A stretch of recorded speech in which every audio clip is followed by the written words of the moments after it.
This is the Shine On You Crazy Daisy podcast, and I'm your host, Trudy Simmons from the Daisy Chain Group, providing platforms for women entrepreneurs to be seen and heard. This platform is for women entrepreneurs that want to hear the real stories of what it takes to be yourself and run a business with all the different hats that you might have to wear. These are the stories of the tenacious, the rebellious, and the resilient women that are working towards the future that they want to build for themselves and their families. Hello and welcome to the Shine On You Crazy Daisy podcast. And today I am here with the wonderful Emma Owen from Mrs. O's Cleaning Services. And Emma is in volume 3 of Shine On You Crazy Daisy. Emma, thank you so much for being involved in the book and the podcast. Tell us about your business.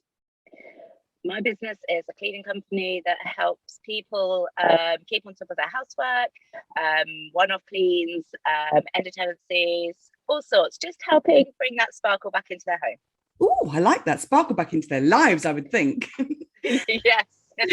Emma, you say in your chapter that you left school at 15 to start working. What did you think of school? What was your experience of school?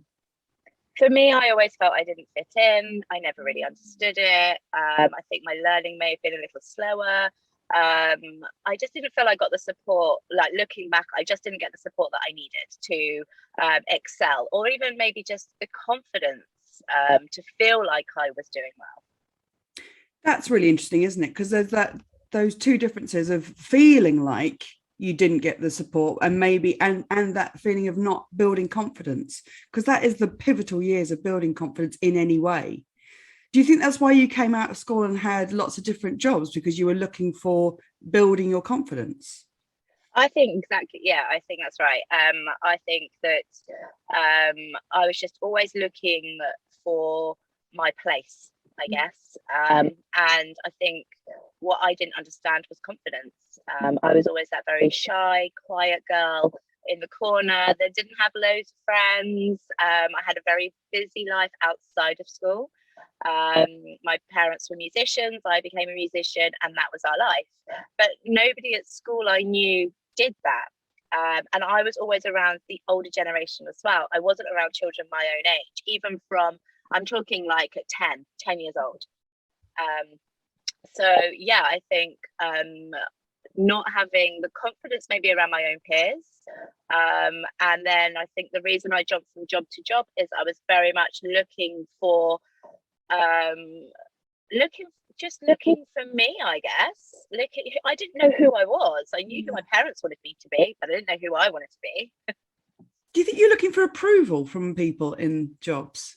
Very much so, yes, because I think it goes back to your childhood.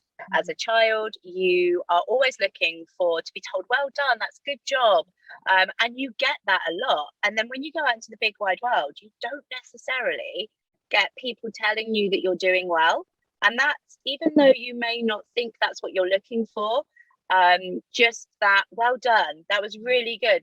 Great thinking outside the box, or that piece of work you did was really difficult, but you did really well on it, and it doesn't necessarily have to be I was always looking to be 100% right all the time, and in life you can't be. You've got to make mistakes, and I was so scared of making mistakes.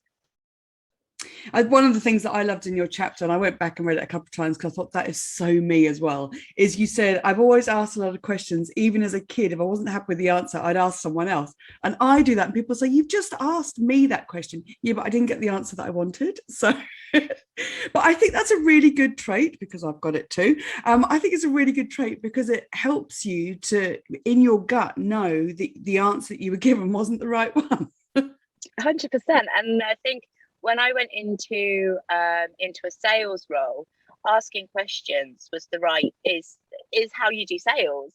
If you sit on your laurels and you just don't ask the questions, and somebody tells you no, you can't do it, then you're not going to get anywhere.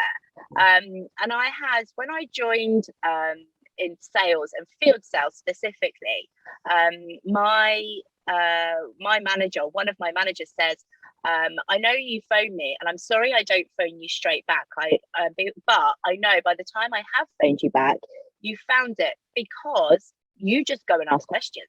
and if you don't find the question you like, you will go and ask somebody else. And it's because and I think you have to go with your gut and you go with your heart. And if you know that that's not necessarily the right answer, then just keep going until you find your right answer. I love that. I really do. It's so tenacious. That's grit. I love it. How on earth from there did Mrs. O's cleaning services start? So I have to thank my husband in this. My husband decided to go out on his own. And he is a handyman, and he had this, he's like, I've got this end of clean to do.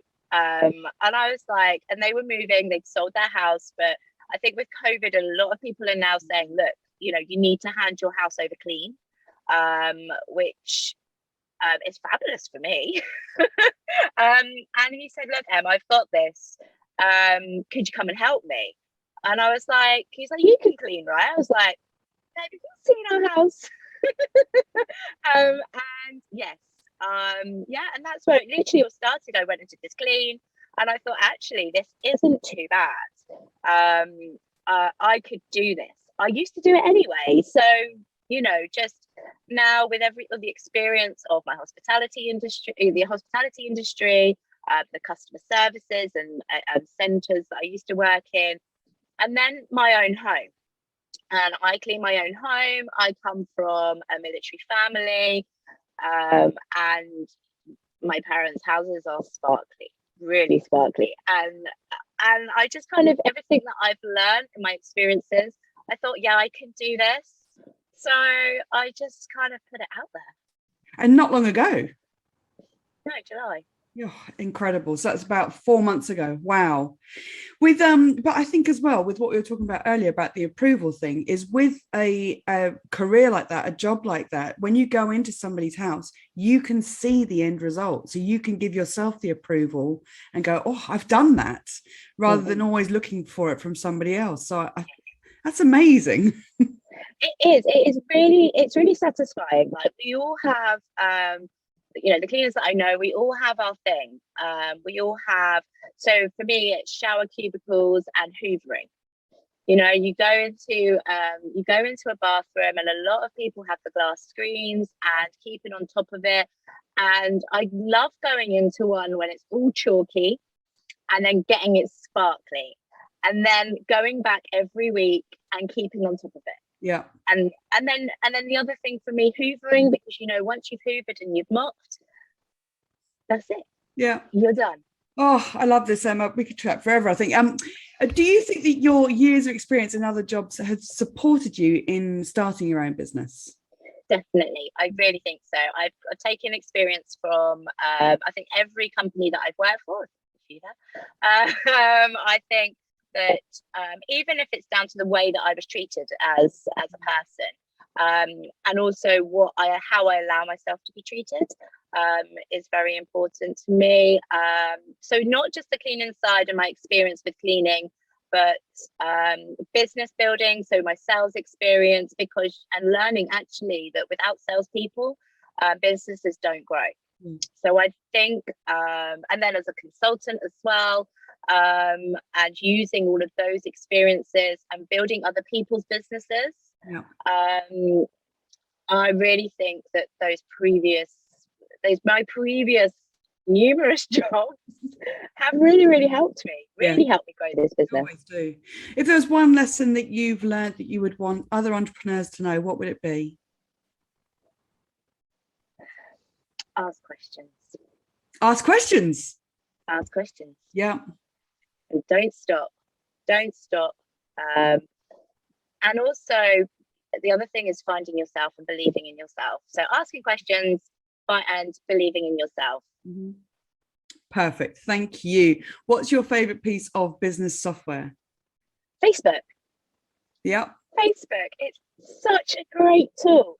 And you don't have to go out and make loads of friends with people that you don't know. You don't have to do that. There's groups. Isn't it, Judy? Yes. There is groups. There's groups and talking to people. And I think talking to your friends, talking to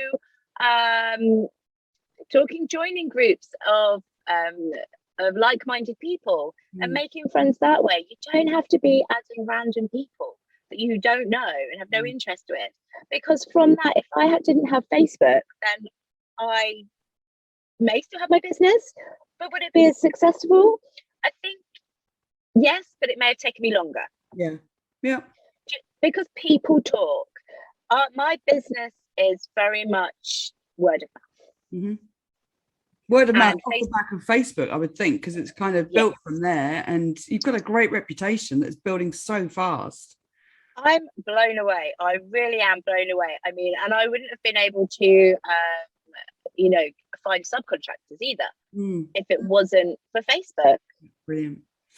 Emma, this has been absolutely wonderful. Thank you so much for being a part of the book and in the podcast, and good luck with your growth.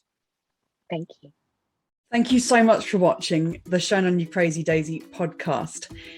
If you've liked what you've seen today, then please make sure that you click the subscribe button to this channel to see more inspiration and motivation as more of these stories keep coming out. And if you want even more, click on the link below this video and go and have a look at the series of books Shine On You Crazy Daisy and get even more inspiration and motivation for you and your business.